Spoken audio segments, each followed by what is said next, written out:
विधानसभा चुनाव में क्योंकि आपका मत तो नहीं था, लेकिन आपकी सद्भावनाएं थी और आपके मन में प्रबल स्नेह था और उसी के बूते श्रीमान विधानसभा क्षेत्र की जनता ने मुझे विजयी बनाया, खंडेला की जनता ने सुभाष जी को विजयी बनाया, दौद की जनता ने हमारे गोवर्धन जी को विजयी बनाया। भारतीय जनता पार्टी की सरकार बनी। प्रदेश नेतृत्व और केंद्रीय नेतृत्व ने मुख्यमंत्री जी की सलाह से मुझे जो जिम्मेदारी दी, निश्चित रूप से उसको सफलतापूर्वक निर्वहन करने के लिए आप सबके सहयोग की स्नेह की आवश्यकता रहेगी, क्योंकि जिस विभाग की जिम्मेदारी मुझे दी गई है सामान्यतः उसे काजल की कोठरी कहा जाता है और आपका सहयोग मिलेगा, स्नेह मिलेगा, बुजुर्गों का आशीर्वाद मिलेगा तो हम निश्चित रूप से उस काजल की कोठरी को चंदन की कोठरी में तब्दील करने में सफलता प्राप्त करेंगे। शुरुआत अधिकारियों की पहली मीटिंग के साथ ही कर दी है और जैसे जैसे आप लोगों की तरफ से इस विभाग की कमियों खामियों के बारे में जैसे जैसे मुझे जानकारी प्राप्त होगी, हम उन कमी खामियों को भी दूर करेंगे और जिन्होंने कमियां खामियां की हैं उन्हें दंडित करने में भी हम किसी प्रकार का संकोच नहीं रखेंगे।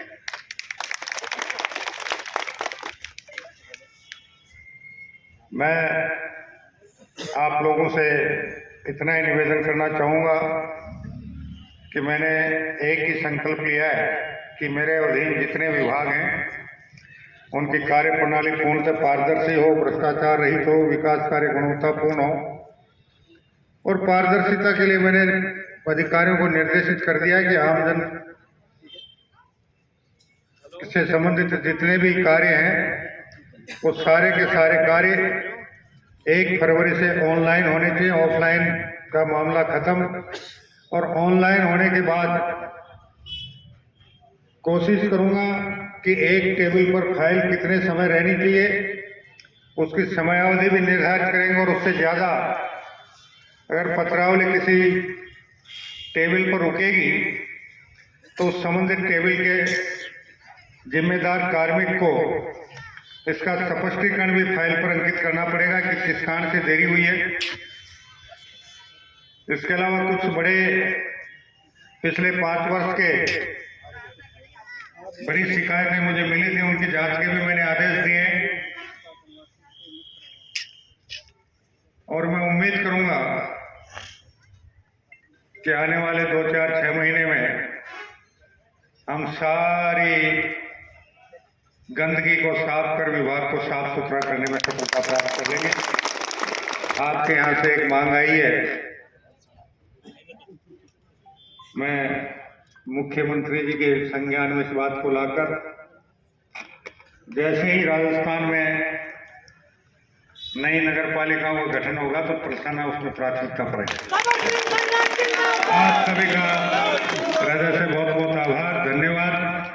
आपका ये स्नेह, आपका ये सहयोग, बुजुर्गों का आशीर्वाद भविष्य में इसी प्रकार मिलता रहे और आपके स्नेह, सहयोग और बुजुर्गों के आशीर्वाद की ताकत के बूते मेरे जितने भी विभाग हैं उनको जनता की सेवा के लिए सदैव तत्पर रहने में हम सफलता प्राप्त करें। धन्यवाद। जय हिंद, जय भारत, वंदे मातरम। अब एक बार आपसे मेरा निवेदन, आप 2 मिनट सभी से